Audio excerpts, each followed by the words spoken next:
What up, everybody? Matt Farah here with my boy, Zach Clapman. Welcome to the Smoking Tire Podcast. And today's episode is, as always, brought to you by Off the Record. We love Off the Record because they're out there on the road looking out for you every week. Not a week goes by that I don't get an email from somebody or a DM on Instagram saying, man, Off the Record saved my bum. I was about to use them myself on this past road trip, but I got away with one. I thought I got nailed, but actually the guy was just checking out the Corvette. But if you get nailed, don't plead guilty. That's for suckers. Go to offtherecord.com/TST. That's offtherecord.com/TST. They will connect you with a qualified attorney who will fight that ticket in the jurisdiction in which you got it, right? They'll send the right person to do the job in the right place. And if you use offtherecord.com/TST, you will get 10% off all legal services booked through Off the Record. If you get a ticket, big, small, or in between, don't plead guilty. Fight it with Off the Record at offtherecord.com/TST. They've got your back.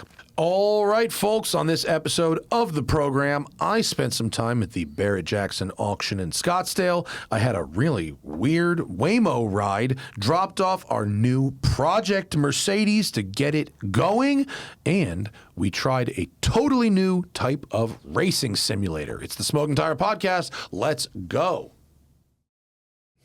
Should we begin in the beginning? Yeah, or we could go from the front, the back to the front. I prefer the front to the back. Huh? You wipe back to front. Back to front? Always, sure. Really? Sometimes front to back. Always Switch it front up. to back. Yeah, you should. Always front to back. That's the joke. Always front to back. Hi. Well, hi.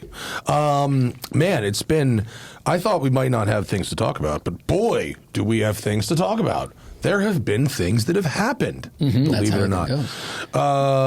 One more, much shorter shout out to Minneapolis. I got a bunch of nice emails from people that are fucking getting shit done out there. And I really, it was nice to hear from those folks. Stay warm. Continue getting shit done. We appreciate you from fucking 1,500 miles away. But in our world, some things happened.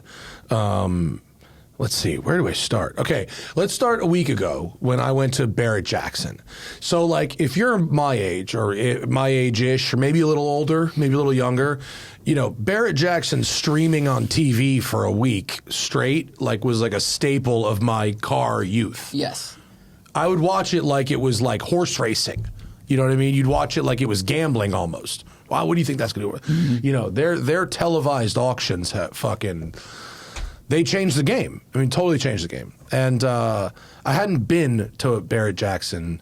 I'd only been once before, and it was a very long time ago. And I wanted to go back. I was passing through Scottsdale while it was going on. Our pal Mike Musto was there. I finally met that dude Soupy, who's awesome, by the way. I expected Soupy to be like an old Polish man. Not. He's not an old. He's like a young. Yeah, you didn't know. Have you never seen him before or anything? Oh, okay. Nope. No. Yeah. So, yeah, it did not look like I expected someone named Soupy to look. Anyway, we walked around. We fucking saw all this stuff. The car-wise, what we really, there's like, at the high end, there was like, dude, look, there's like, look, multiple SF, in the background of this shot, which I'll tell you why, but there's like 7 new gen 4 GTs, all these SF90s, blah, blah, blah, right? Fine.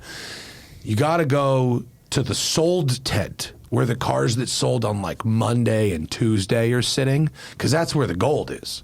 That's where the cheap cars are at, right? Because they build more, it gets more expensive throughout the week, right? More or less. I think it culminates on Saturday and then pairs off a little bit on Sunday, but like it builds from Monday to Saturday in terms of like expected value of cars. Because if you can get drunk and bid on a Tuesday, they're like, you can't buy that much car. You cannot do that much damage on a Tuesday, right? But the cars that sell on Monday and Tuesday then go into like side tents. Now, I didn't take any pictures of those because I don't know. We were just talking about cars. I wasn't taking pictures, but like I was seeking value. And let me tell you the value that I found. First off, if you're within like driving distance of Barrett Jackson, of Scottsdale, it's a fucking thing to see. It is absolutely one of the great American car spectacles. that's worth seeing. Specifically the Scottsdale one. It's enormous. There's so many fucking cars. You can get so drunk. I didn't get a bidder's pass. I just bought a GA ticket because I was just like, whatever. Apparently, if you buy like even the basic level of bidder's pass, it comes with a shocking number of drink tickets. It's like something like 10 drinks a day or something. Crazy number. You can get fucking wasted. And then you can buy... Right. Not just cars. I'll show you in a second some other things you can buy there, but like just the silliest stuff imaginable, right? And also it's like compared to like, you know, your Car Week auctions or your Amelia Island auctions or any of your other like really prestigious auctions, this is like a fucking circus, this thing. I mean, the cars in this are fucking all, I mean, there's great, there's unbelievable, and then there is straight up garbaggio. I mean, and it's just a crazy thing to see. What was the cheapest auction result you saw?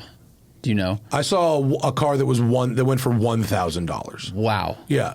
Okay. It was like an Aries K, you know, like like a Plymouth Dodge Aries, like that terrible, you know, 2-box sedan. Yeah, made out of cardboard. Yeah, something like that. And there was a couple of sub $5,000 like shit boxes. Okay. Yeah. But like there's a lot, like if Barrett Jackson, 25K goes a long way. A long way. 25K gets you into a pretty fabulous non-numbers matching muscle car that is a set of new wheels away from being like a totally decent car that you could like the number of cars with like heinous 90s wheels that were otherwise fine that were like $22,000. You just put the stock wheels back on and do a great detail and a great photo shoot. They're $35 on Bring a Trailer like a week later. Like there's a business in that because it's just people are so lazy selling their cars there, or they think their like wheel choices are good and they are not. Or they were good, you know, on trend 35 years ago or whatever. Some people still think mods add value. Like those wheels cost $4,000. Yeah, $4,000 in 2002. And yeah, so there was a lot of that. So for you, I even texted you. Yep. And I was like, Habibi, I know you love a late 60s Mustang. Like, there's a bunch of like almost turnkey shit here. Like there were so many of those. Like, I should bring Sarah to this thing. The number of like fucking, you know, you name it, like just C3 Corvettes and just, you know, mid-year Mustangs and like some really nice stuff too, but like, you know, okay. But the value I really saw was like 25K will get you a 1993 Corvette ZR1 black with under 30,000 miles.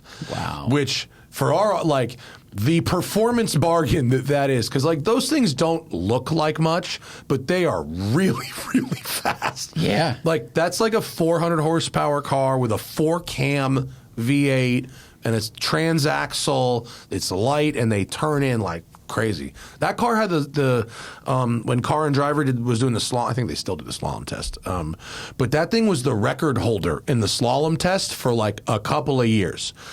So I saw 3 of those, 3 ZR1s for 25K or less. I really liked, these aren't for everybody, but I really like the mid-90s 2-door Tahoes. Oh, yeah. I think those are fucking pretty cool. Ron Baugh has the sick one. And who else? Someone else. Did Zach put a LT4 in one? Somebody put a LT4 in a 2-door Tahoe, and it was pretty nuts. I think Zach Mertens was it did, Zach and Mertens? His is insane. It's like 1,800 horsepower. What? So the ZR1 test in Car and Driver, it actually got beat by the 300ZX Turbo by 4.8 miles per hour in 1991. So did it had it before that? It had it in 89 to 91 then. Maybe it did that. I was just or trying to 90 to quick. 91. Yeah, Okay. because the Z has the super steering and all that stuff. Oh, anyway. It had 4-wheel steering, right? It had high-cast. High-cast, yeah. Oh, how interesting. But anyway, those things they drive awesome and they're cheap. You know, IROCs, Fox bodies, built Fox bodies like went for big money. Like a turnkey kind of OEM plus looking with like a Coyote swap is like a $45,000 car. That makes sense. That's still, with a Coyote swap, that's pretty rad. Yeah, I saw one with a what was it? With a lightning swap, a 5.4 supercharged, lightning swap. That's a GT500 before the GT500. It was proper. Yeah, Damn. It was in a Fox body. And that was a $50,000 car. Were these coupes or hatches? They were hatches. I did not see a notch. Okay. Yeah, no notches. I was surprised at how few Fox bodies there were. I really only saw maybe 4. Granted, there could have been some in like the other, because there was a whole other. I was there for like 4 hours. There's a whole other room of cars that like were gonna sell. Like we wanted to see, because when it sells, they put the price on the window. So we wanted to see what shit was selling for. Mm-hmm. It was the equivalent of looking through the results tab with the sold thing. You know, that's what we wanted to see. So and the nots, we didn't even really bother so much with the not yet sold. And there was some cool stuff. We walked briefly through it, and some really wild, like shit. So many cars where Musta was like, I saw that at SEMA 5 years ago. I saw that at SEMA 6 years ago. I remember that from SEMA. Like, yeah, you know, it was. But my favorite part of Barrett Jackson is not the cars. It's the sideshow tent. It's the like, sort of. It's like a craft fair, but for like blue collar ballers. So like if you want a pontoon boat or a hot tub or a massage chair or like some item of like blue collar luxuriousness, like this is your mall. Like all of the like nothing will make you feel less cool wearing a steel Rolex than seeing the jewelers in there with a case with like 500 steel Rolexes. Every single one you can imagine, like they've got it right there, and some dude that's like 8 drinks in is like, yep. So is that the place to, because if you go into a Rolex store, they'll make you buy 5 other watches first. Well, these are secondhand. Right. They're all secondhand. I know. Yeah, but so these are secondhand, but is this the place to go to get a watch? Like unless you want to buy one online? I mean, like are there watch auction events that are similar? I'm sure there are. There are watch auctions, but not for like Submariners and shit. There's watch auctions for like important watches and vintage watches and stuff. And like you can get some affordable things, but you know, you'll see stuff that like cars where watches are millions of dollars. But if you just want a Kermit, would you go to Barrett Jackson for it? Pick up a Kermit and like a Fox body? So these like jewelers that are in this thing, I've not verified these people. They're all dressed like these guys on Instagram that go to like the wholesale and they're like haggling. You know what I mean? They're wearing essentially a suit without a jacket or a tie. Just the suit shirt and the suit pants and shoes. Sure. Right?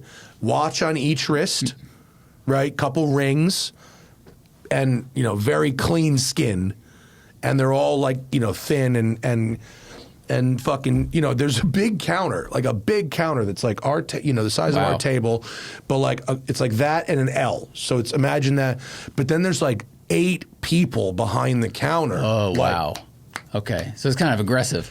That seems. It's like a bullpen. It's like Wall Street or something over there. So like, are the watches they're selling real and genuine? And I don't know. Would I buy a watch from them? Spidey sense says probably not. And I'm not trying to single out any individual. Like I don't even remember the names of them. They're just. It could be a website. Like it's the same as like, you know, not Bob's, but like any number of places on the internet that sell secondhand watches. So like, I would say like, if you're capable of immediately identifying whether something is genuine and you're comfortable buying like that, but like, okay. Anyway, there are watches. There's also cowboy boots and fucking knives. So anyway, so that's where I ended up taking pictures of stuff because, you know, very rarely does a car stop me in my tracks. So go back to the first picture. The first picture, this is in... This is hilarious because folks, taking a quick break for HelloFresh supporting us today. I love HelloFresh. You know what nobody tells you about weeknight dinner? It's the thing that never goes away. Every day around 5 p.m., there it is again. HelloFresh doesn't make you a better cook. It just gives you your nights back. What are they talking about? It's not about being good at cooking. It's about the mental load of figuring out every single night, what are we going to have? What are we going to eat? No. You're already exhausted. This happens with me and my wife like every day. And you know when it happens for me? Not at 5 o'clock, but right after lunch. A lot of time we have lunch together. We'll finish lunch and then it's, well, what are we? And then we have to talk about food again. HelloFresh has over 100 recipes every week. You pick what sounds good, not what you can figure out how to make, and there's got bigger portions now, and HelloFresh removes that problem ingredient completely with pre-portioned ingredients, step-by-step cards, meals made in 30 minutes, and it's great. You got sustainably sourced seafood, antibiotic-free chicken, seasonal produce that actually tastes like something, steak and seafood at no extra cost, more seafood options before. Man, are they using the word seafood a lot in this script, plus 35 high-protein recipes weekly with Mediterranean and GLP-1 friendly options. The reason I like this is because I can cook, and I like to cook. I like to try new things. I like to make new recipes, and HelloFresh gives me the right ingredients to make the recipe, easy instructions to make the recipe. There's never any waste. I have the exact amount of food, so I'm not buying stuff and then it's rotting, or I'm not buying expensive spices and using them once. And then I keep that recipe card so I can multiply the recipe if I want to make the same thing for a party or something later, because it's usually really delicious. And I've had some really good meals with HelloFresh. But it's not just dinner time, it's energy. You're getting the ability to sit down instead of standing at the counter, stress eating while you cook. And when dinner tastes this good and takes so little effort, you finally get your nights back. I can totally relate. Go to HelloFresh.com/SmokingTire10FM to get 10 free meals and a free Zwilling knife, a $145 value on your third box. Offer valid while supplies last. Free meals applied as discount on first box. New subscribers only. Varies by plan. That's HelloFresh.com/SmokingTire10FM for 10 free meals and the free Zwilling knife on your third box.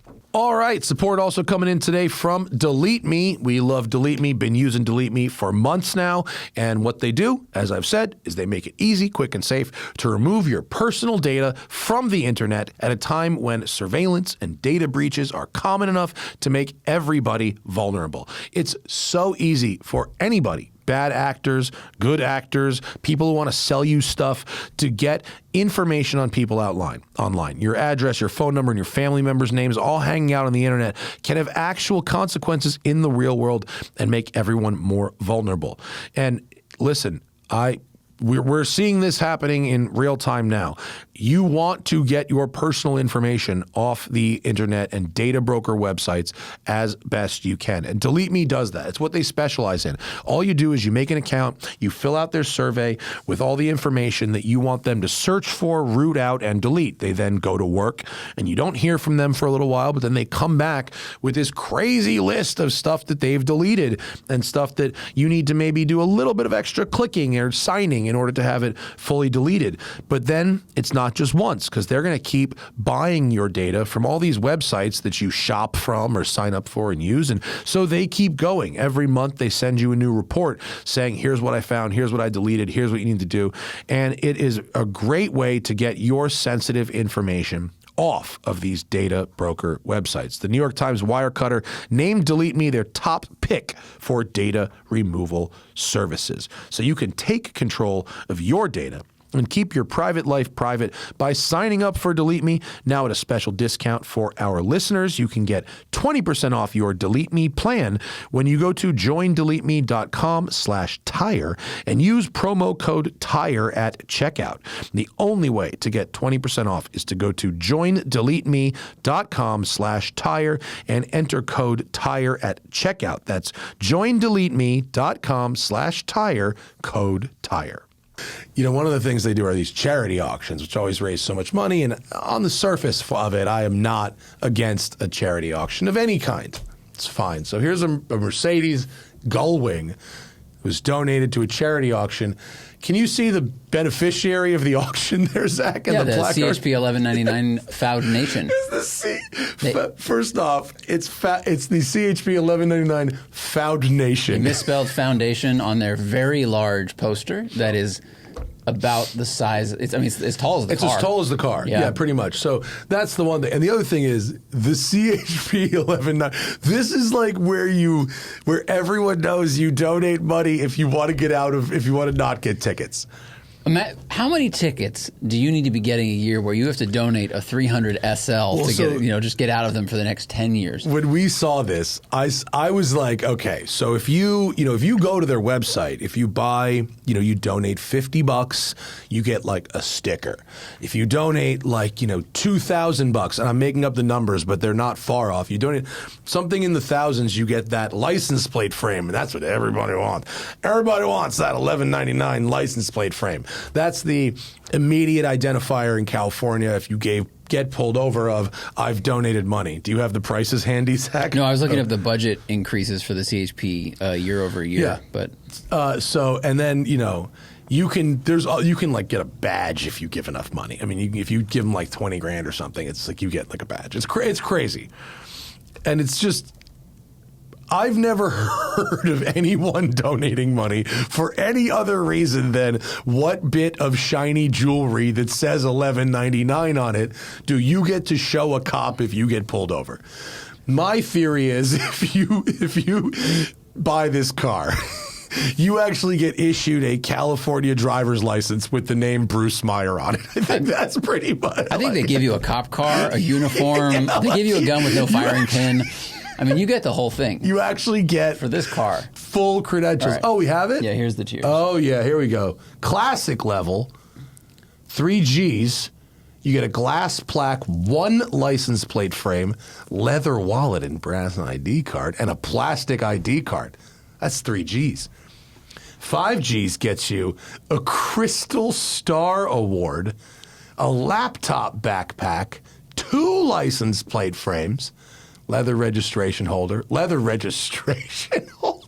wow, leather wallet and brass ID card, and a plastic ID. And then at 10 Gs, you get a jacket with an $11.99 logo, a toiletry bag, the DOP kit, mugs, coffee mugs, the logo cap, a hat. Yeah, you get fucking full on cosplay. Well, you get more and more things, so that no matter what you grab in your house, you'll have something that'll say $11.99. Yeah. You just get more stuff. There's more tiers. Well, oh my God, there's so many more. Wait, go back up. But also you with the jacket and the hat. Well, that's because you really have more than 2 cars, and you only get 2 frames. So you need to have something that identifies you at that level. True. When you're in another car. Now, do you think the DOP kit is so that if you hire a sex worker and they come over and it's a sting, and then as they're about to put the cuffs on you, they see that and they go, we'll let it slide. Yeah. I know CHP doesn't do Vice. Maybe they do. I don't even know. All right, wait. I thought that was the highest. I didn't realize that was only silver. Gold, $25K. Oh, my God. You get the jacket. You get the backpack, the duffel, 2 coffee tumblers, the cap, 2 license plate frames. I have to say, I don't think you get a whole lot more for $25K, to be honest with you. It doesn't seem like you do. At $100K, the platinum level, you get a personalized platinum award, a platinum level watch. God, I want to know what the platinum level watch is. Look it up. You get invites to events where you get to schmooze. Yeah, that's probably worth something. That's a big one. The platinum level jacket with the $11.99 logo, that's a big one. This is the entry level politician level because you need to rub elbows with these people and get their the union behind you. $250, the list gets shorter again. Private events with CHP top brass and $11.99 CEO. Recognition in perpetuity at the museum. Hosted travel and tour of the Academy, exclusive events, name displayed at the headquarters and the annual report. Okay, this is about putting your name in other things that they broadcast out to other people. Diamond license plate frames, black with chrome lettering at the diamond level. Wow. And then here's the watch. Let's see the watch. Oh, it's a Cromwell. $100,000 for this fucking thing. Oh, my God. Look at that. dare I say, absolute piece of shit looking watch. That's fucking crazy. All this watch, this is one step behind having a police badge. That's I mean, it has, for people dude. listening, it has a CHP star, like, in the middle of the watch. So it's just so that on your left hand when the police officer walks up, they see that. Let me just check the time. Oh, Yeah. That's crazy. So anyway, this is what you're getting by giving money to this organization, in case you're wondering. So, anyway, I thought that was very funny. You'd think for all that money they could spell the sign right. Foud Nation. Foud Nation. What if the sign is right and it's a fucking fake? That's what I was thinking. Yeah. What if You think the sign is accurate and you're donating to a mimicking organization with a different but similar imagine looking the name? balls to make a fake police organization and then try to get away with that crime? Like, Yeah, they'll all true. be after you. I mean, look, I had someone who worked for the police steal a digital tracking device from my car for purposes of using it for digital tracking. What? When I got arrested for street racing back in New York, and my car was impounded, a cop stole my Easy Pass out of my car and was commuting with it. Yeah. That's the level of thinking we're at here. Let's see the next photo. The next photo is what you'd call good conservative art. You know how conservatives always talk about how like art's too woke, like whatever. This is like Americana threw up all over. This is like you're decorating a low-level ski lodge in 2002, basically. Well, is the Wells Fargo carriage, which is a real full-size one, by the way, yeah. Is this an area sponsored by Wells Fargo, or No, is this that is a part of the place art? selling this artwork. It's big eagles, Huge eagles, and like literal Indian heads. a lot of wood carvings of eagles. Some of these look 6 feet tall. Yeah, huge on giant pedestals, huge towering horses over and eagles and Americana. Wow, shit. Yeah. Yeah. Oh, and you've got like the stock exchange bowl right here. That you can put somewhere. I mean, you need to have such a big house to just. Yeah, big. But imagine like how awful your house would be decorated. This eagle statue, it's two eagles like dancing or whatever, is literally twice the size of these grown men standing right next to it. I think that one probably goes outside. All that right, is like 12 feet tall. Yeah, so keep going. We've got more. Would you like? So Zach flew in the pivotal man. What do they call it? I forget what they call this thing. I forget too. It's like ultra the Helix. Helix. But no, it's what style of vehicle is it? It's like a drone you fly. It's electric vertical takeoff landing. Right, eVTOL. Excuse me. So you flew in that, and how do you feel looking at this particular eVTOL about whether or not it would be safe? The honest thing to say is I don't know, because all of there's the hardware side of these things and then there's the software side of these things. The only reason I trusted Pivotal is because I have friends that work at Boeing and other drone companies, and I said, have you heard of these people? And they said yes. Otherwise, I wouldn't have gotten in there, and no disrespect to Pivotal. So with these guys that have built this, and I've seen a lot of like clips of these different machines being sold or being like promoted to be for sale. A lot of this personalized electric vertical takeoff stuff. And how long's the ride? It's so easy. You hop in, you just control it with a joystick. I mean, there's so much that needs to go into the training for these things. Yeah. So anyway, they were selling these. So this is 8 rotor. So this is a lot like it's a big DJI thing. You know, you've got two rotors at each corner, and they probably spin like opposing directions. I mean, I don't know. This stuff excites me. It seems fun, but I wouldn't want to get in them for like another 5 years. I don't know. It seems. I don't know. I don't want to pass judgment on this thing if it's been tested and whatever. But like, it just looks shady. I just looking at it, it looks kind of shady. I don't know. I don't think. I mean, the one I was in like looked cool because it was all carbon and you could see that, but it had to be a certain weight, right? It had to be very light. Yeah. So if it fell out of the sky, if I had done something wrong, the carbon's not protecting me very much. Like the ground is coming That's through true. it. Yours- So this looks more exposed, I think, which might make you feel a little bit unnerved. What I will say, this would be way easier to take off and land because it doesn't tilt up or down. This has a traditional helicopter configuration with like skids and a traditional helicopter seating position. Your visibility is much better. Yeah. So I don't know. It's just this was being sold right next to that artwork and a bunch of Rolexes and cowboy boots and trips to go on quail hunts. There's something amazing that this was across the aisle from like eagle sculptures, like 100 years. 20 years ago, like the eagle, was the thing that flew. Yeah. And now we've got this for sale in a mall. Yeah. Okay, keep going. Nope. So this is, you have the millionaire gallery here, which, guys, one more quick break because Mudwater is coming in hot. Now, here's the thing about Mudwater. It's a coffee alternative that's made with cacao, chai, turmeric, and functional mushrooms like lion's mane and reishi, okay? You get this sort of warm focus boost without a wired buzz or a crash that usually tags along with coffee or other caffeinated products, right?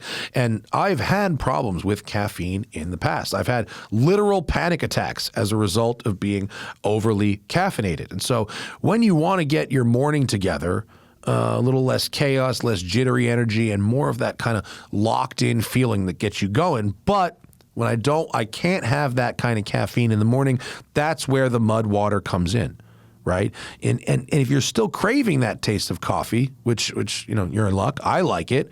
They just launched a low caffeine coffee made with organic Arabica, Swiss water decaf, L-theanine, and the same functional mushrooms you get in the other blends. It's rich, smooth, and only 45 milligrams of caffeine, so you can get the flavor you love without the jitters, crash, or spiraling thoughts. Spiraling thoughts is usually where you would find me in the peak of being overly caffeinated, so I don't want any of them. So whether you're mixing up the original blend or easing into something gentler than your usual brew, Mudwater makes it ridiculously easy to start the day feeling good. Now you can grab it at Target and Sprouts nationwide, making better mornings easier than ever. Every ingredient in Mudwater does serve a purpose, right? With organic ingredients for a clean, natural boost, Mudwater's smooth, earthy flavors provide a delicious and natural source of energy. Their OG blend contains cacao and chai for a hint of caffeine and a hot chocolate-like flavor, lion's mane for focus, cordyceps to promote natural energy, and both chaga and reishi to support a healthy immune system. Ready to make the switch to cleaner energy? Head over to mudwater.com. That's MUDWTR.com and grab your starter kit today. Right now, our listeners get an exclusive deal up to 43% off your entire order plus free shipping and a free rechargeable frother when you use code TIRE at checkout. That's right, up to 43% off with code TIRE at MUDWTR.com. After your purchase, they'll ask how you found them. Please show your support and let them know it was us. MUDWTR and use code TIRE at checkout. And now back to the show, which has a bunch of these sort of composite things where it's photos of famous people alongside their signatures. It's like shadow boxes. Got it. Okay. And then there's the weird one of fucking Trump maybe getting shot at the top corner. There's like a Marlboro F1 one. Well, that's there's a Senna. Carroll Shelby, clearly. Yeah. So that kind of stuff, like this sort of Americana, the millionaire, this sort of like this sort of worship of successful. It's totally people. An altar for a person. Yes. It's like we got their signature when we cornered them outside a bathroom, but then we took pictures from the internet and printed them and all that stuff. Yeah. That's so go funny. to the next one because there was around the back was really creepy Trump fantasy art. So we have Trump, Captain Trump Sparrow. Dude. I mean, for people listening, like, even regardless of your politics, this is hilarious. It is Trump's face in Captain Jack Sparrow garb, like head to toe. In front of a Navy destroyer with it's not a real signature. It's like an imagery of his signature on like a name tag there. And then on top it says like a whole bunch of like quote accomplishments of his that most of which are not actually real, like stopped 8 wars and things like that. No, you know what it says? It says where he was born, where he went to college. Oh, okay. The other one. It says he produced The Apprentice, and then he appointed 3 Supreme Court justices, and yeah, that's what that says. Okay, that one actually at least has some truth to it. Though there was another one. I saw this one. I thought was the funniest imagery, but there was one of him as like a fucking Atlas picking up the world. There was one that was him as like an Aristotle.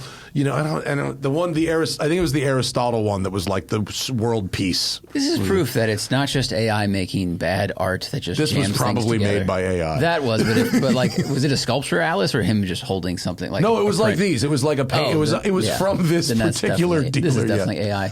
And there was So then we have the Venezia gallery here. This is like gigantic bronze sculptures, but of also mostly Americana, like big wildlife stuff, horses bucking and eagles and deers and fucking lions and shit. You have an estate and you need something on that lawn, right? I mean, these are humongous. But also like not very like they're the kind of things that decorate a certain mid-tier level of hotel. You don't see this in like the really nicely designed homes. I guess. I mean, I don't have that much exposure to those places, but I think if you have a giant hotel that's out in the middle of like Montana and you just go, we need something in this room. That's what I'm saying. And you shove a giant horse in it, or like an elk, because that's exactly what I'm saying. It's the kind of stuff you'd put in a mid-tier hunting lodge. I think that's just how hotels work. They got to remind you of the thing you're already doing. Yeah, continue. Then we had all sorts of weird Trumpy iconography. This place sold pianos. And yet they had a Trump mannequin playing the most femme-looking Liberace-ass piano imaginable. I think you're missing the big detail with these pianos, and don't sue me, this is a joke, is that these pianos are all probably under 18 years old. So that's why they're geared towards him. That's why he's tickling them. Right. Yeah. So there was just weird. We're going to get demonetized all for that. Kinds of weird Trumpy stuff going on. Continue. And then this was actually my favorite thing. And I have 2 photos of it. This is the up close, but the next photo is the zoom out. This is a full-size coffee table, or it could be like a kitchen island table, and it's an Etch-a-Sketch with you have 2 knobs, and go back to the other photo. The 2 knobs drag around this little digger that just moves dirt, and it's just a joyous little thing. It was $2,500, and I almost bought it. It's pretty cool. It's like this is like artisanal like RC car. Even what's the word I'm looking for? A mechanical? Yeah, it's just mechanical. It's like so the ball. You move the ball, and the ball pushes the little thing. The digger drags behind the ball. Oh, it's attached to. It's attached to the ball, okay. and so when you move the ball, it sort of tows the digger like a trailer, but the digger then pushes dirt around. Dude, that's very meditative. It's like a Zen garden, but for like buddies. But if you trade Carhartt. Me and Musto sat there playing with this for 15 minutes. We really liked this. If you had known you needed a room that this needed to live in, and then you'd have bought it. I think. Yeah, I don't have this. I don't think it would work in my house. Right. But it's fun. If you had a hunting lodge. See? I'm serious. It's very, very fun though. I really liked this a lot. Yeah. We played with this for a solid. Because see the fucking laps around the rocks? That's us. Yeah. That's pretty cool. That's Musto's foot? Yeah, that's Musto's giant foot. Okay. That's all I took pictures of. There was also this guy who made these Rube Goldberg devices, like where the ball, Rad. Is it Rube Goldberg? Yeah.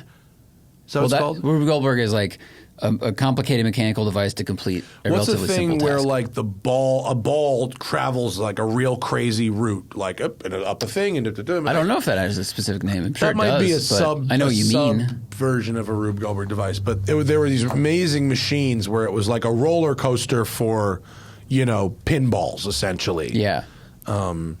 These beautifully animated machines. They were like $5,000 to $10,000, but they fucking rocked. But I got out of there. I did not spend any money except on the tickets, so that was good. It was a wild thing to see, and from the cars to all of this crazy shit, it's a thing that if you can make it a destination in your car life, it's worth it at least Yeah, once. I'll go. That seems And fun. if you can afford, you don't need a huge budget, but if you can go and get a bidder's pass and be prepared to like throw some bids in on something you might like it's a pretty fun thing to do. Obviously, you have to have some money to do that. Yeah, and like the knowledge of what to ask about what you're buying. Does everybody have printed detailed sheets on like? Yeah, you got to do that homework. You know, I'm sure you get upkeep, maintenance, all that stuff. Yeah. So that was fun. Got the Manx over to Phillips to get studded tires put in. I saw we're using a BFG winter tire that comes with pilot holes. Divots, yeah, or divots. Yeah. Is that what they're called? Divots? I don't know. That's what I'm calling them. Pilot, I know what you mean. Whatever. Yeah. But they got like 20 tires over there. This poor dude Carlos has got to put so many fucking studs in. But get this. On the way back from dropping it off, I took a Waymo, and I had the first bad Waymo ride I've ever had. Like I've probably taken 50 to 60 Waymo rides at this point, and all the cars have driven the same, as if they're the same car. This is the first one I've ever been in that drove badly, like literally drove badly. Whoa. So the first thing that happened is I sent you photos of me wearing my my silly jacket. There. So so I sit in the front in a Waymo because you can just recline the seat, have more leg room. So I'm exiting a small side street, heading south, and trying to turn left onto Olympic Boulevard here, in order to turn right onto that traffic light that's like 100 yards away, Sepulveda. Yes. So a human driver, I don't think, would try to do this. But so what this Waymo is trying to do here is cross 6 lanes of traffic and then get to a turn lane to make a left across 6 lanes of traffic to then make a right 100 yards later. I mean, I've seen people do this, but they are the worst people. Yes. And a good driver would, and this is a grid, mind you, a good driver would have just made a right and then turned left at the next light and cut back over at some later. Yeah, double back, cut them off at the pass. Right. And so, especially because, Zach, we're talking about Sepulveda and Sawtell. They run parallel. Yeah. So anyway, it tries to do this, and I've taken a picture because there isn't room. The light doesn't change. So now I am sitting broadside as a fucking gardening truck is driving straight at my door. It really is like straight 90 degrees. It's driving right at my door. And so I'm yeah. now sitting there, and fortunately, this gardening truck, understands that it's a driverless car. So there's like no one to like honk at. But I'm sitting there like, I'm an asshole. I'm just sitting here, and that's when I first took the photo. I then sent you a video, and I'm not sure how good the video is, and I don't think you need to play it with sound. Okay. But I think I just show what is going on, because now traffic is just going, and I'm just sitting here just about to get keyed up by this fucking van that's now stuck here. Look at this. Look at the traffic my Waymo is just you've caused. blocked 2 lanes now out of 3. So a human driver would pull into that left-only lane. Yeah, right? and like figure it out from there. Yeah, and just get out of the way. Like there is an opening if you made a harder left. It's like a left turn lane instead of you want to go right, but you'd be out of the way. But right now you're blocking 2 out of 3 lanes of traffic. You got a big utility van who's mad. So it's doing that. So that's what happens first, right? And after eventually blocking traffic, it does start to move. Now, that could have been hugely problematic, obviously. But so that was the first one. Then I pull up to a red light, and look, it stops 2.5 car lengths back from the red light for some reason. Does not move up to the front row. It's weird. Which is not a huge problem in and of itself, but after what it just did, I felt it necessary to take this picture because I thought that was odd. And then go to the next one. So here I'm zooming in on the blinkers start to go fucking batshit. Oops. So I filmed this. So play this in real time and look at the pace of the blinker. Look this blinker is going tick, tick, tick, tick. See it doing like a weird it's just doing like going haywire It's like and blinking in you know what it's doing? non-normal It's Morse code, and it's trying to talk to other cars. We're all about to be in big trouble. This is how it happens. So meanwhile, it did this while being like kind of bad at picking lane placements for where it wanted to be. So I was really, really. I mean, look, nothing terrible happened. I didn't like run over a child like just fucking happened.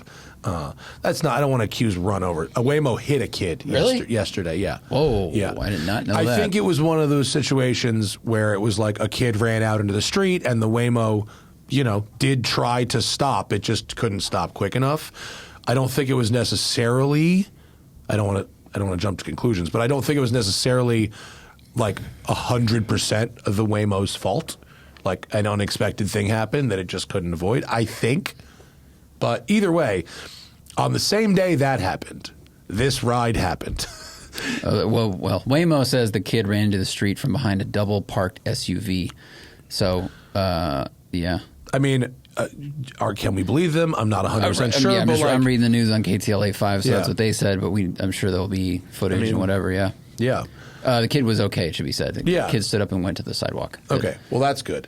So anyway, on the same day that happened, coincidentally, the Waymo I was in was acting fucking weird as hell. And I had I've never been in one that drove like this. So I don't know, maybe there was a software update. Maybe this one was like bugging out for some reason. And I realized there was not a way for me to accurately describe to somebody using the Waymo app and their like customer service like had a problem, blah, blah, blah. Using their like decision tree thing, there was not a way to accurately describe what was happening. There's no notes section? Not really. Wow. Okay. Yeah. So anyway, that was weird. The thing. That was the thing. But We're all getting part of the studded, beta. We're getting studded ass tires. Which is very The exciting. pre-drilled tires are called studdable. That makes sense. Yeah. That makes sense. That's also like, that's like me.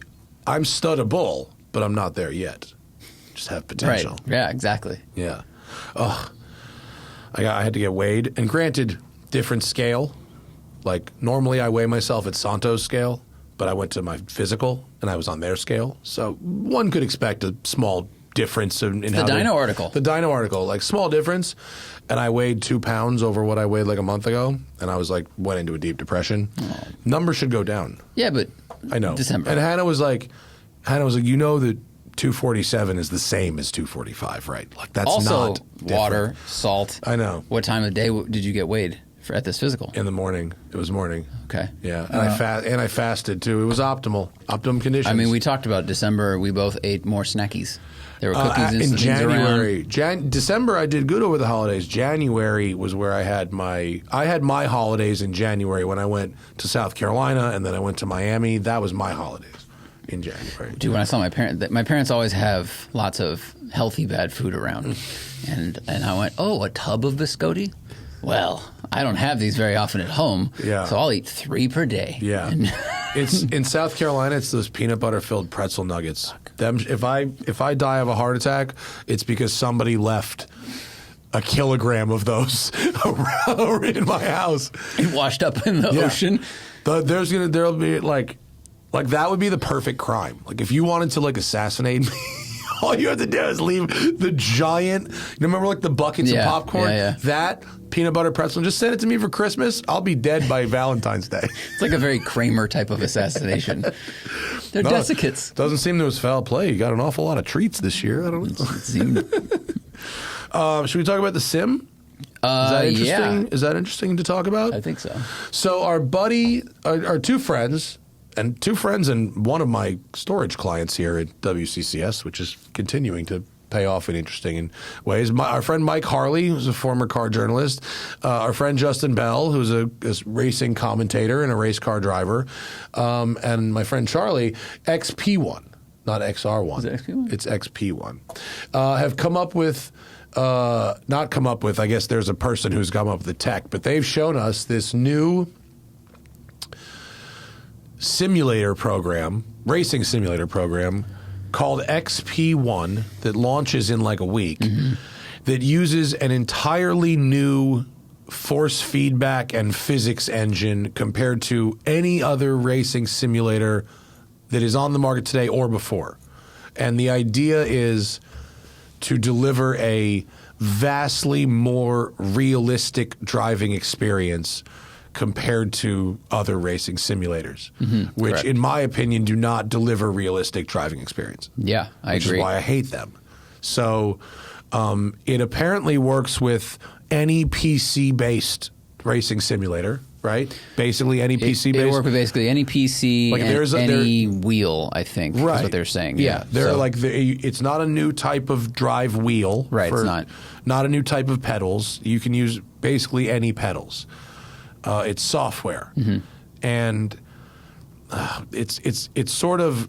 It's okay. How did he describe it? He described it as all other racing sim software in the past uses tables to deliver driving sensations based on what they think a car would happen at this particular amount of force or load or speed or heat, right? And this one doesn't do that.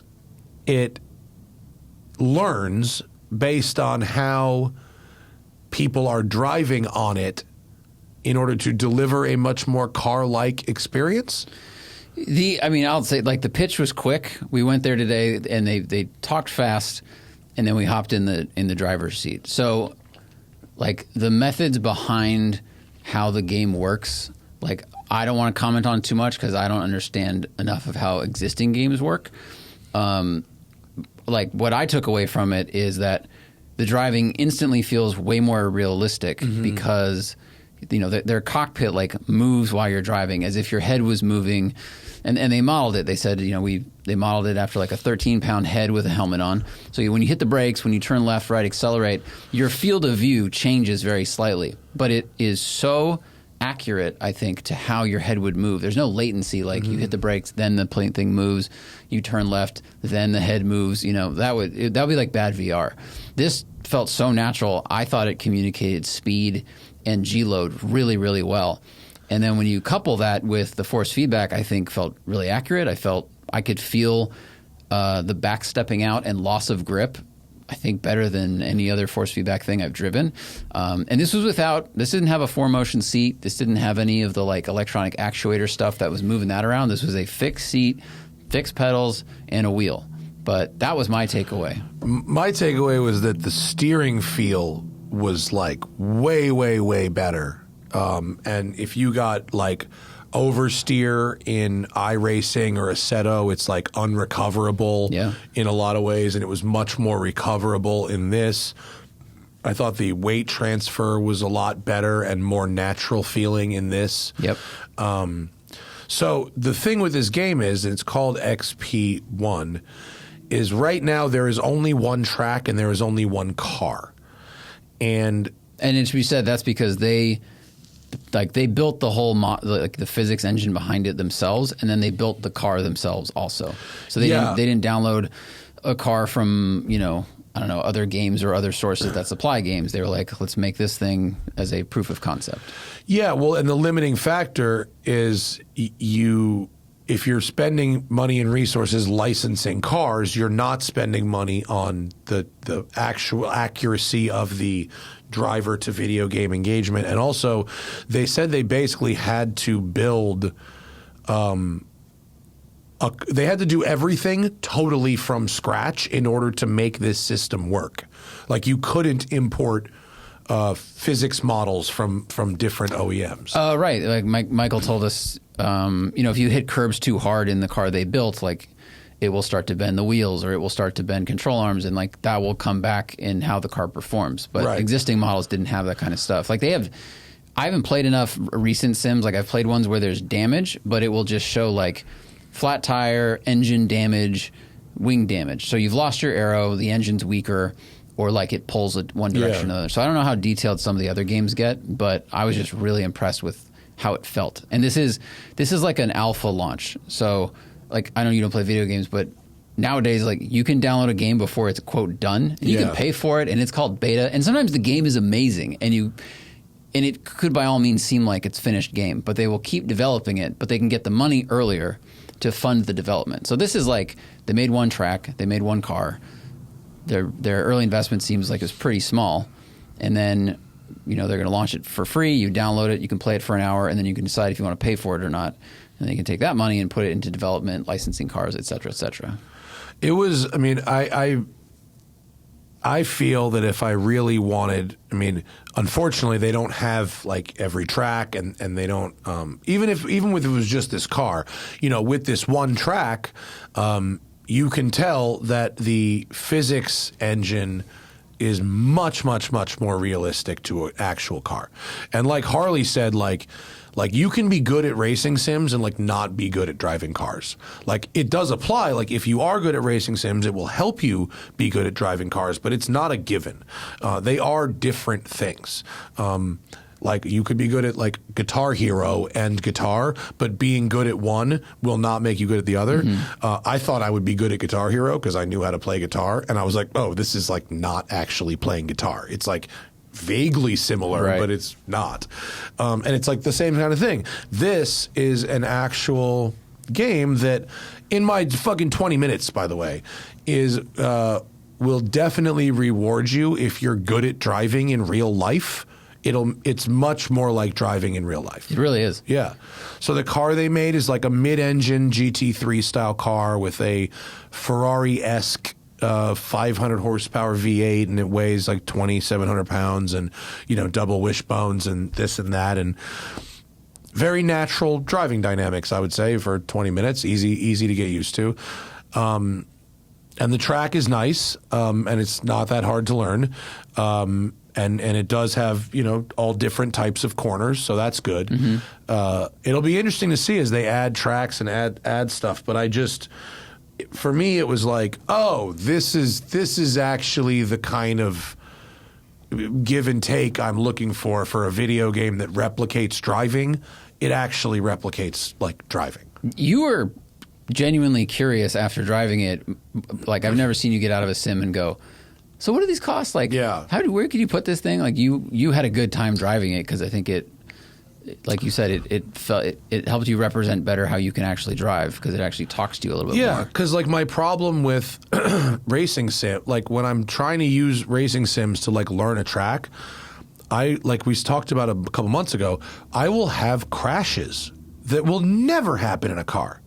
Like why? Like why would that? Like it's because the game and the car aren't the same. Like it took me 2 hours to get to the time I wanted in a racing sim, even a nice one, versus 6 laps around the actual track in an actual car. Like, that's a pretty big discrepancy.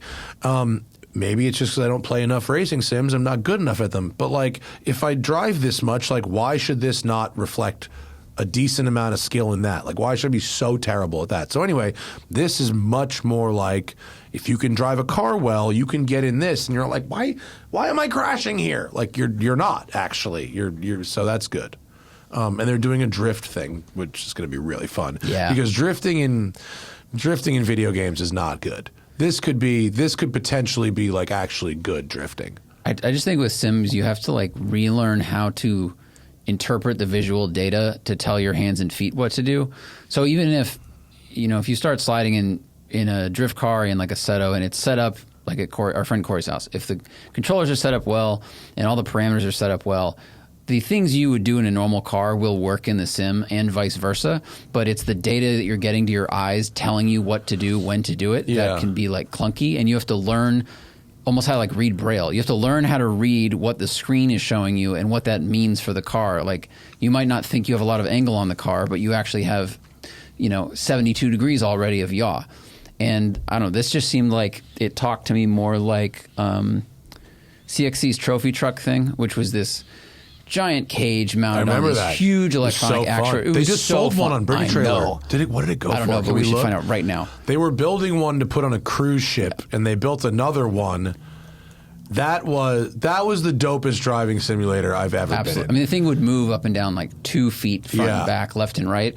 It was rad. The way your head moved in there, I thought it got you a good part of the way over. It didn't give you all the movement that was very exciting, but in terms of telling me, because the big thing with the trophy truck was knowing it's sliding, right? You're on a dirt track. You need to know that it's pitching forward when you brake and then that it's sliding. Yeah. And it made it really easy to drift and catch. And I think this stuff and it made will jumping get you feel closer. it pretty accurately It did. recreated Yeah, it really jumping did. too, which was pretty sweet. I mean, if I had all the money, I'd have one of those in my house for sure. Dude, I can't believe that thing. It's sold. No. Huh. It was bid to. I think it's a no sale. Oh, it was bid- bid to yeah, bid to- $60,000. Yeah. You know how much this thing? I think it was we a were million. told I think it was $1 million. So, Holy depreciation, Batman. Make offer.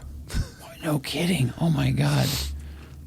Oh wow. There's a lot of CXC sims on Brinktrail. I had no There idea. are? Oh. Yeah. Oh, cool. What do they sell for? Would you have sold some sold prices? I'll pull it up. These are. This is They a bargain. depreciate like crazy? I mean, like at Maybach. Oh, wow. I Okay. think.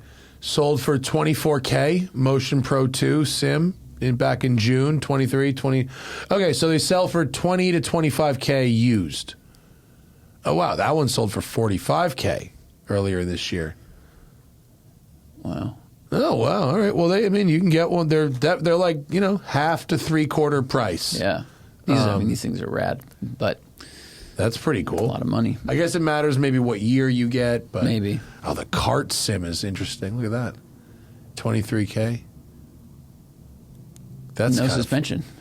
Oh, it's got little. They just have it does have fans. little, They just have fans that just blow you in the face. Is that what that is? yeah, I guess. Blast you. So you get used to it. Is that? I mean, I've gotten sweaty playing these things at CXC. You just before, put on VR goggles and have fans just blast you in the face. want to get used to it. You can That's dodge a great. wrench. You can dodge a ball. That's what this feels like. It's kind of a good Do time. you think if you're training like with your dad and he throws sand in it in case someone goes off in front of you, just so you're ready, he you know like what it's hurls like? a tire at you? Yeah. All right. I'm going to throw a child at you now, just in That's case. pretty cool. All right. Cool.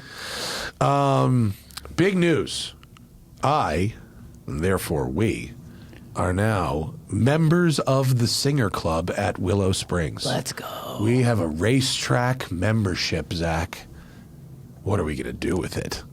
Everything. What aren't we going to do with it? Yeah, we're going to film there. We're going Yeah. to practice there. We're Yeah. going to go drifting there. Yeah. It is We're gonna time. Drift again there. Yes. It is time that we possibly consider a Dorifto mobile. Yeah. Yeah. The Wonder- best, yeah. Who do we know in Palmdale we could just store a car? We're about to get a that's trailer. right. We're going to get a trailer for advertising. It'll be all right. I'll buy the missile car. If you buy the race, do you see If that I text buy the sent you? truck, you buy the fucking drift car? Sure. Ooh, I mean, we need to talk Zach. budget. We need to talk budget. Yeah. Do you what? see the race car I sent you? That Oh yeah, but open that's top- like a spec racer. That's like a. Yeah. I'm not that interested personally in a race car. Like I don't like I like racing. I like renting seats and race. I don't want to own a race car, but a drift car seems like because with a race car, like we're gonna get press cars. So we'll get to like go to the track in press cars. We'll get to try different stuff. Like, well, this was inspired by a fan sent this, but it was inspired by you're talking about the Sierra cars. You know, we can get something that's not street legal, like this. But if you've come full circle to drift car, I have so many flat brim hats to share with you. well, and but it's welcome because you. a Sierra car you could use like on dirt. You can use it. There's a lot of different things you could do with that. True. Like different tires is a entirely different experience. Sierra than car, I those. wonder if you could complete the hill climb like up in the back of Willow. Like they have a trail, but Oh, if you just probably. went fast, You probably You could. need Well, they're momentum. building. They're building trails. They're building like rally / off-roady trails back there. see, Sierra car could be cool for that. So, anyway, but that's fun. That'll be superb. Yes. man. That's like This is I excellent. literally signed the contract and shit. Like, let's fucking go. Wow. Yeah. And speaking of let's fucking go, wait, the other photos of the Benzito is a go. This is I just walked here. I didn't. He dropped me off. I was gonna walk. I don't even know why he said that. I was gonna walk, but it's not far. It's right around the corner. And I dropped off the E320 with Sean, and we have a plan. So to convert this car to an E500. It's not really going to be a 500 exactly because we're not going to do the 4-cam engine. It doesn't get us anything. That's like a high revvy motor. It doesn't get you that much more power, right? When I did that story or the video for Cars and Bids, like the 4-cam versus a built 2-cam, it's really close. So instead what you do is you get the 1999 to 2002 E55 engine, the 5.5 liter single cam, 350 horsepower, 5-speed automatic. So we have to buy a donor car, which he says we can do. They're around. Full powertrain swap. He said you leave the E320's rear end because you want the highway gears. You don't want the E55's gears for some reason. You want the gears that are in this. We then get the E500 suspension setup, which is Bilstein damper and an H&R shock. Our control arms and stuff are the same. We do SL600 brakes. We do the E500 front and rear bumpers are OEM parts. We have to make E500 front and rear fenders, but Sean says like absolutely no problem at all. The rocker panel, we don't use the OEM E500. We use it's not Schnitzer, but it's like one of the Euro tuner ones has a panel for the convertible that makes it look like the sedan on the 500, because otherwise you have to cut the sedan one and like it doesn't look right. And then we get rid of the chrome. We swap all the trim to the 500 trim.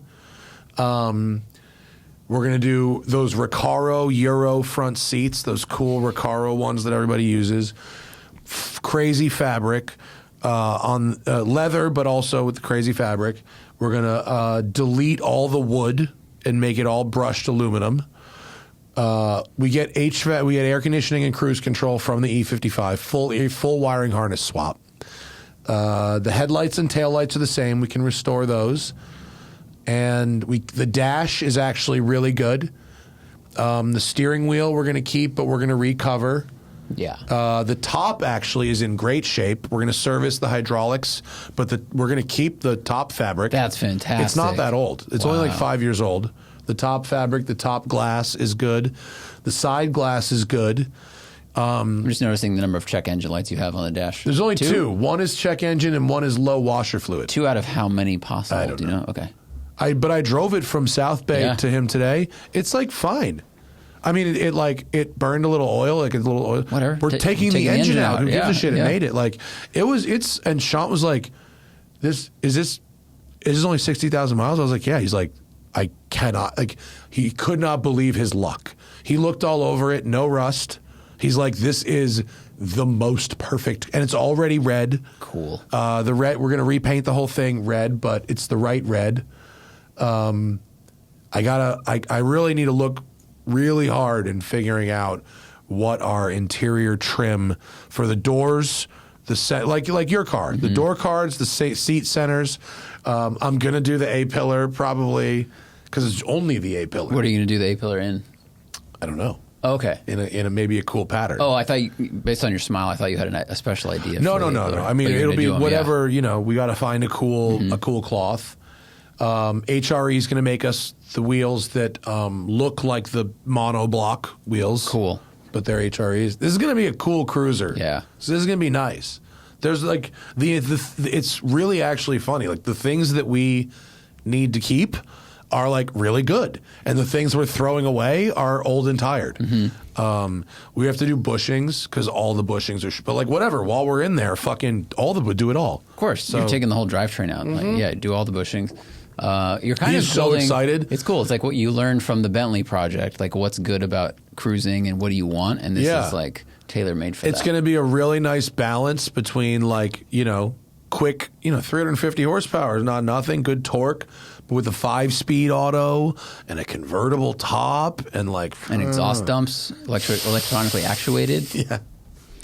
Yeah. Nice stealthy sound. The only thing I don't like about the E500 is a single exit exhaust, which is not my favorite, but the dual look, I want a stock look. Well, what do you have? It's an ugly single exhaust now, but the stock E500 is the dual ovals. Yeah. But it's just a dual. It's not two tubes. Yeah. It's just that. Yeah. I think that would look good. It looks fine. Yeah. What would you do if you had a dream? Do it like a dual, like one on each. A proper dual. Yeah, but whatever. Oh, we have to have headers made. Like we have to have exhaust manifolds made. Oh, for fitment. To fit the V8 into there. Cool. Yeah, there has. So I don't know, whatever. For every single thing, it's like no problem. I got a guy. You could probably route a dual exhaust. Like I don't want it to look like a tuner car. I want it to look exactly like an E500 on the outside. Okay. Like just like it should look like Mercedes built it. Like we're on the same page with that one. Other than the crazy fabric and HRE's not stock OEM Mercedes wheels, it's going to look exactly like an E500 that Mercedes built. Yeah. Okay. I'm super stoked on this as a project for this year. This is going to be fucking awesome to roll around. This is it's like the Angry Minx project. Oh, here we go. Okay. Well, it's just going to be such a cool cruiser. You kind of have to have some matched luggage made for it, right? Like some fitted ass cool luggage. I mean, maybe I would say, because it has such a big trunk. I mean, do whatever you want. Like, it's your money, but you could have a cool attaché case that lives on the back seat. True. That's the E500 exhaust. Yeah. It's just a single boy. Yeah. It is what it is. Yeah. Nothing wrong with it. They switched to dual in the 2000s. It does look better, but Yeah. Yeah, it's okay. Still, it's going to be hard as fuck, though. It's going to look so rad. I'm stoked. That's going to be... I don't know. I wonder if he can have it done in time for Dream Cruise. If he does, maybe we take our trailer fucking take that shit to Dream Cruise. Take it to Detroit. It only takes 4 days to drive to Detroit. 4 days to trailer a Mercedes to Detroit. What a waste of time that would be. That's funny. No, we would ship it to Papa Nino's. They might not like it there. I don't know. I think they would. They'd welcome it. Oh yeah. Okay. No, they're. It's not just American cars. I mean, it's a lot of American cars at Dream Cruise, but it's not just American cars. I sell some really awesome stuff rolling around. Yeah. Do you want to talk about Kill Switch before we go to the people? We can do it because it's quick. Okay. Like, this is not a big thing. We also don't have to do full-length questions today. We can kick questions to the next one. It's okay. So, the big story, I guess this is actually like 2 days old, but the Kill Switch bill went forward through Congress, and this had everybody stirred up, still does, because everyone thinks that the government's going to be able to turn off your car at any moment. And so Kelly Blue Book did a good article kind of calming everybody down. And the basic thing is that Congress wants car companies to use existing systems or develop a new kind of system to basically monitor drivers and determine when they are inebriated. And in that case, the car needs to do something like turn off. The reason that KBB is trying to say everybody calm down is because the way the bill is written, it wants a passively detect blood alcohol level equal to and exceeding the limit. So that means passive means they can't install a breathalyzer. So Congress is saying, hey, NHTSA has to write the same regulation. As the coffee cup that comes up and says, you seem tired, pull over. It's like that. It'll be something like that. But Congress basically made the bill. You seem wasted. And then NHTSA needs to write the requirements and then hand those requirements to automakers. So there's a lot of steps left. Their goal is to use existing tech in there to monitor and determine someone's inebriated. I'm sure they can. I also bet this will be very clunky for a long time. Oh, yeah. Imagine if you're just driving and you lean on your windowsill for too long and you're awake and looking. So, is it going to track your body movement, your eyes, both? Yeah. Which the one's number be of the times best? I've had the pop-up window come up that says, you're tired. You look tired. And you've been driving 20 minutes. Yeah, whatever. Yeah. Bro, fuck out of here. So, they're going to have to be super buttoned up with this kind of stuff, because especially if the kill switch term goes forward, or that's what they want, where the car would turn itself off or pull over to the side of the road. I mean, you can't have that just happening when someone's driving to work because their body position's different, or they're staring, straight ahead for too long but not moving their eyes because they're zoned out. I don't know. These are all the things. I mean, it's silly, but these are all the things that the car companies and NHTSA have to figure out how to account for. This goes to the autonomous car thing. Can you plan for every single variable while trying to complete one objective, despite all those variables? Yeah. So there's going to be a lot of time between now and when this might get rolled out, but that is what it's going to be. But okay, so the law creates a kill switch that will let a car deactivate itself if the system determined that the driver was likely impaired. It does not create a kill switch that anyone outside the vehicle could control. Some privacy advocates worry that any shutdown technology could eventually allow remote control, as today's cars increasingly communicate with external servers as they drive. To date, those servers belong to the automakers. Yeah, I think that's going to be clunky and shitty. But I think there are probably maybe not if you're wasted. I bet people move their eyes and or their heads in somewhat predictable ways. It's very possible, yeah. You know? Yeah. Will that shit hold up in court or anything like that? Like, you know, what happens, right? If you, like, will it, like, say, you know, you have 30 seconds to pull over and the vehicle is going to shut down? Will it say that, you know, well, it couldn't be watching you long enough if you just start it and try to drive. It couldn't be like, oh, hold on, right? So it'd have to be watching you drive and then make some determination that actually you can't be driving. Yeah, and if you're wandering in the lane a lot, that's probably the easiest thing for it to notice. You know, if it has to keep pinging you back like bumper bowling. Yeah. But then what will it do? But it's the more nuanced stuff. If people are, you know, there's so many different ways someone could drunk drive. And like, I've seen people that have driven at night in Los Angeles or in the daytime, honestly, like where their speed and the way they're driving their car and the proximity they get to other cars, you go, well, that person's either mad, 22 years old, or wasted or something. And sometimes they're one of those things. But how will it be able to determine this person A is drunk versus person A is an idiot, person A is late for work, all those things. For sure. A lot of, I don't know, they have a lot of work to do. Sure. All right, let's go to the people. Yep. And we'll start with, of course, over at patreon.com/thesmoking tire podcast. But let's start off with Zach's broke-ass hair transplant surgeon. He's not broke, he's quite rich. Why don't more manufacturers see the long-term value in protecting the lineage of a car, its design DNA, its identity, the way Porsche has with the 911?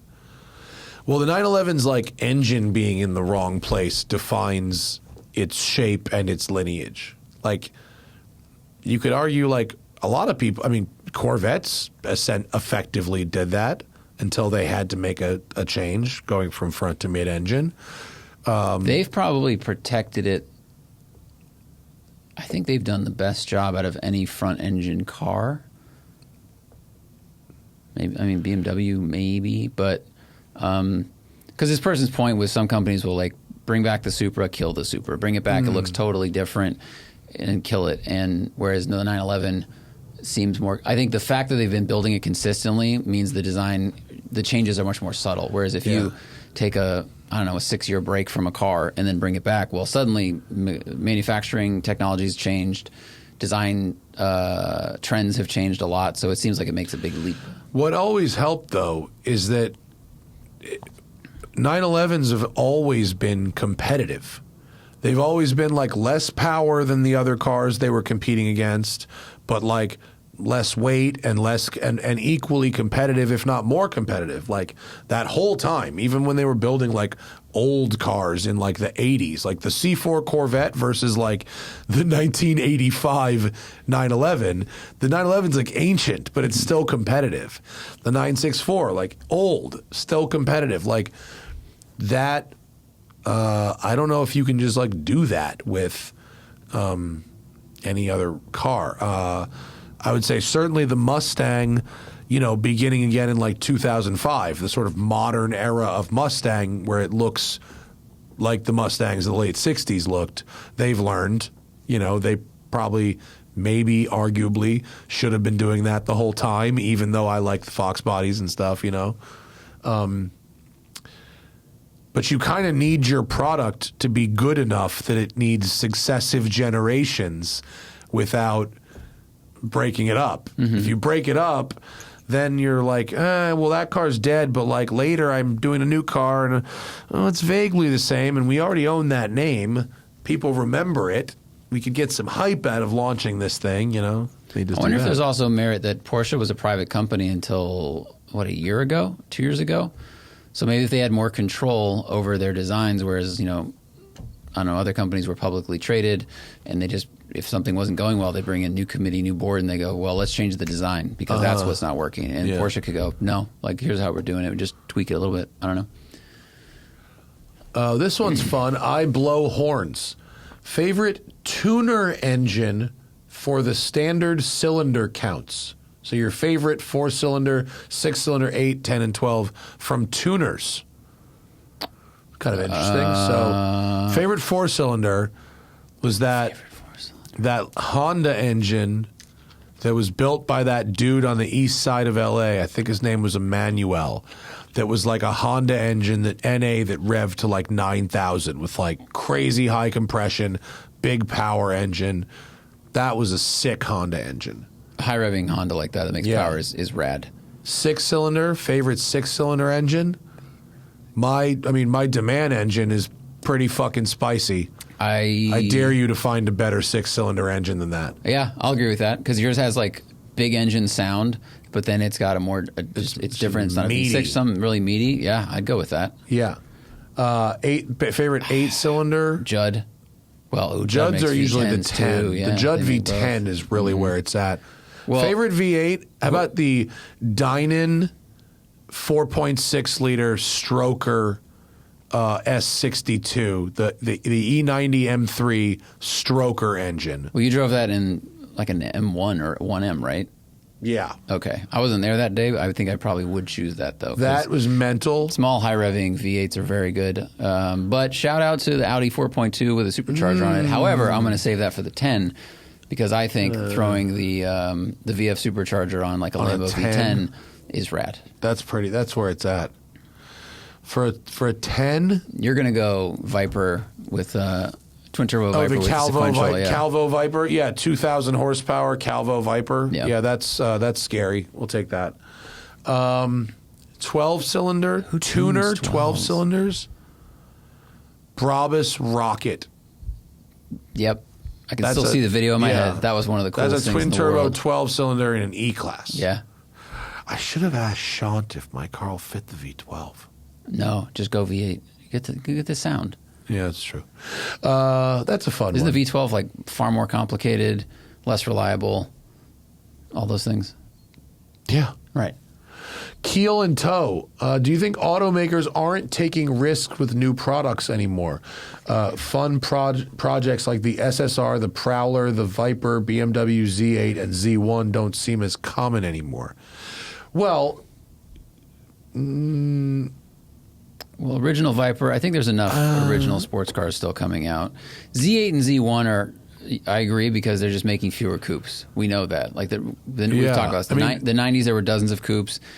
It kind of peaked like late 90s and 2000s. The Z8 was like this amazing just design exercise. Oh my God, they're stunning. I mean, BMW does still make the Z4 still. They do. I mean, I don't think there was room for BMW to make two roadsters at the same time, doing the Z3 and the Z8 at the same time. I don't think there's room for that. I agree. But, I mean, look, the SSR, the Prowler, this is like Bob Lutz shit. Like, this is like the 90s. That's like when cars were like cartoons. Well, and that was also looking at the market then. It was kind of boomers now, and they have money. They grew up around hot rods. How do we make hot rods new again? You make it. Now those people are kind of aging out, so they got to make what our generation wants to make, and they're making rally cars, and they're making stuff. I think the GR Corolla, I mean, granted it's to kind of reflect their rally program, but that's a pretty exciting thing. I mean, some automakers are taking risks. I mean, Porsche doing the Dakar as a production car, that's a risk. Lamborghini selling the Storado, that's a bigger risk. That's a risk. Yeah. I suppose an Escalade V is a silly thing that probably shouldn't have really sold well. I think the difference with those, though, is they're all based on existing product, whereas like the Prowler was crazy and weird. And I think car companies now are taking more risks with the high dollar cars because they know they can sell them as collectibles. And so there's less really wild stuff out there for people buying $40,000 to $60,000 cars. That's true. They don't need to build a wild $60,000 car because they can build something that's $3 million and sell 50 of them, and that's how they. And then it's not a risk. Then they can show the model and the renderings to people, and they'll go, yes, I'll take that. Yeah. And, you know, they get them locked up, and then they build them later. They know they're sold. Yeah. So that is a good reason that income inequality is hurting car culture, because automakers are not taking risks on mass market products because they can do it. Write that down. Thank you very much for that. No risk on that.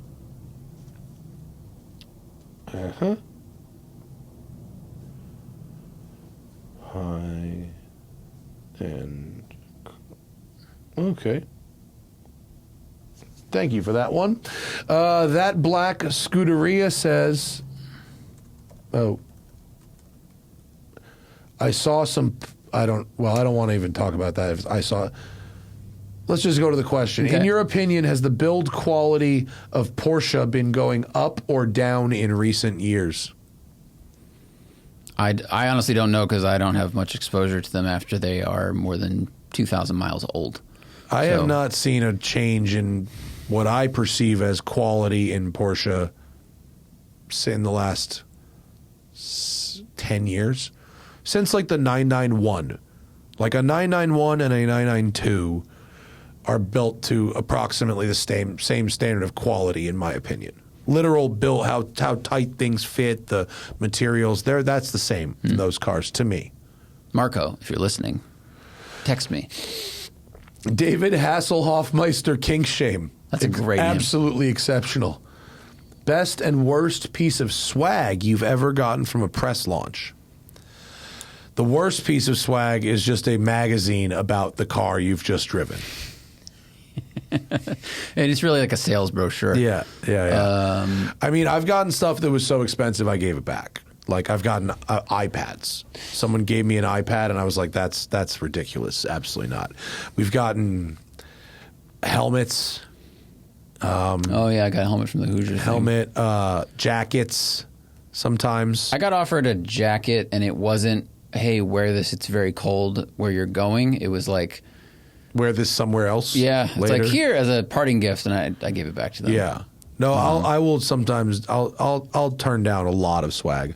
I got a nice pair of headphones once. But usually, if it's like really if it's something very expensive, I will definitely not keep it. Maxima Decimus Meridius says, "Why do you think the new ZR1 will depreciate? Didn't the previous generation go up in value?" The C7 ZR1 is the last front-engined Corvette, is the last manual transmission Corvette, and up until the current ZR1 was the highest horsepower Corvette ever. That's why. The curve of the new ZR1 will mimic the current Z06. It will not mimic the old ZR1. I called that from the fucking press launch. I said this car is terrifyingly fast. You cannot see anything out of it because the fucking hood comes up so high. It wants to rip its own fucking rims out of the tires.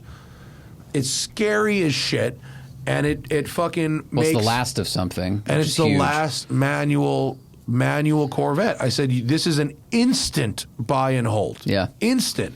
All the signs were there from the press launch. And I think, obviously, the difference here is the ZR1's amazing right now, but right now it's the first ZR1 of the first mid-engine Corvette packaging. So where will we go from here?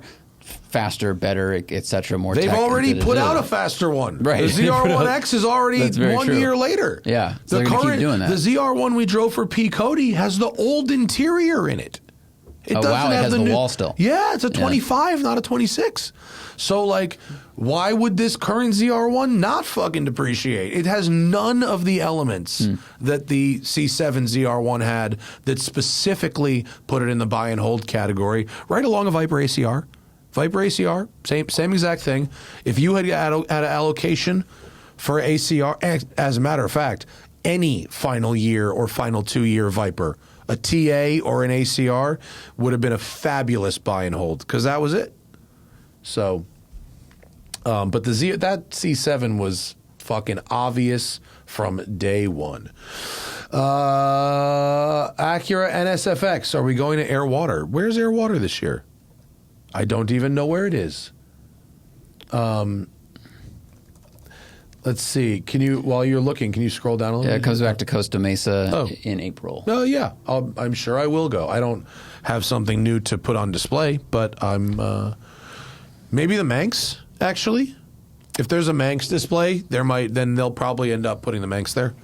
I imagine they'll want to display it. I guess it'll be a Porsche powered Manx, right? I don't know. Yeah. I think last year there was Phillips Manx, but I think they also had another Manx. Okay. I don't know. Puff the Magic Drakan. This guy owns a Drakan, actually. Looking for a sports car more daily drivable than the Drakan. I drove a 2016 GT3 RS and I loved it. I would have pulled the trigger, but I actually like a convertible. I rode in a Spider RS and hated the sound. Boxster GTS 4.0 was fine. Should the Z06 convertible be a contender? Will I miss it not being a Porsche? Okay, interesting. I think two things. One, you could get a 911 GTS or Turbo Cabriolet, and that would be really fucking nice. Or a Targa GTS, which would be really fucking nice. So those are good. Z06 convertible is fabulous. Will you miss it not being a Porsche? I think it provides an excellent driving experience that doesn't need to be a Porsche in order to be an excellent driving experience. Yeah. Is this the car he's driving around right now? Like a Drakan Spider? Yeah. So I think the Corvette will still feel like a huge step up in luxury, quality, etc. Yeah. I think the Corvette is great fitment and whatever. So I think they're really nice cars, and the driving experience is fantastic from the Z06. They sound amazing. Yeah. They sound incredible. And you don't actually need the convertible because the coupes are also convertibles. Like, don't forget that. It's true. The roofs come off the fucking hardtop ones and go in the trunk. So, you know, I think the convertibles are cool. I like the power top in those. I like the head buttress things. Like, I think it looks nice. But like, you can say you don't necessarily have to get the convertible. But the answer, should it be a contender? Yes. You should definitely go try one. I think we just sometimes you're JD Vance and sometimes you're the couch. Thoughts on sim racing cafes? Do you think the growing availability of sim racing cafes have anything to do with the increase in racetrack closures, as you can get 70% of the experience for fractions of the price? Not I wouldn't say really. 70%, but I would disagree with that. I've never been to a sim racing cafe. my wife went to one for a work thing. It was more like a Dave & Buster's, but only with F1 sims. I think what we're seeing is just the like video game cafe market moving to where people are. So sim racing's popular, and they go. I mean, it used to be first-person shooter stuff. It used to, I don't know, Dave & Buster's with all those games. So they go, okay, if people like sim racing, why not just try and make it a social thing? Yeah. There was the one next to CXC. I don't know if it's still there, but it was exactly what it was. It was it was like 12 of their simulators. They had some bar food and drinks and stuff, and the idea was you'd go down there with your friends and hang out, and you'd race each other. So, yeah, I think racing is very expensive. I think developers can make more money using land for other things than some racetracks in rural areas and secondary markets. I don't think there is a substitute for the real thing, although I do think this technology that they just showed us is promising, though it remains unclear how this technology could be applied to a more like video game-like sim where you are driving in traditional cars from real automakers and traditional tracks and things like that. It remains unclear how it translates, but like the physics engine is there, I think, or closer. And I don't think it's one-to-one. I'd hang out with my friends at a sim racing cafe, but like I'm never going to be the one who's like, hey guys, let's like go down to the sim racing cafe. I think it really depends on where it's located. Like, how hard is it to get there? Because one of the benefits of sim stuff is you can do it from your house. Mm-hmm. But now, like, you got to get in the car and drive to this thing and go see your friends when you could just hop online and talk to them. So that really depends on geolocation. Yeah. All right, guys, we're going to save these last questions for the next show because Zach has to go to a very important appointment in just a minute. But thank you, everyone, for listening. As always, we appreciate our patrons for such good questions. Get in on the action at patreon.com/The Smoking Tire Podcast. You can get the show early. You can get the show live. You can ask questions for the show. You can get extra show, get the show ad-free, all of that good stuff, and support your favorite podcast while you're at it. We will see all of y'all's next week. Bye.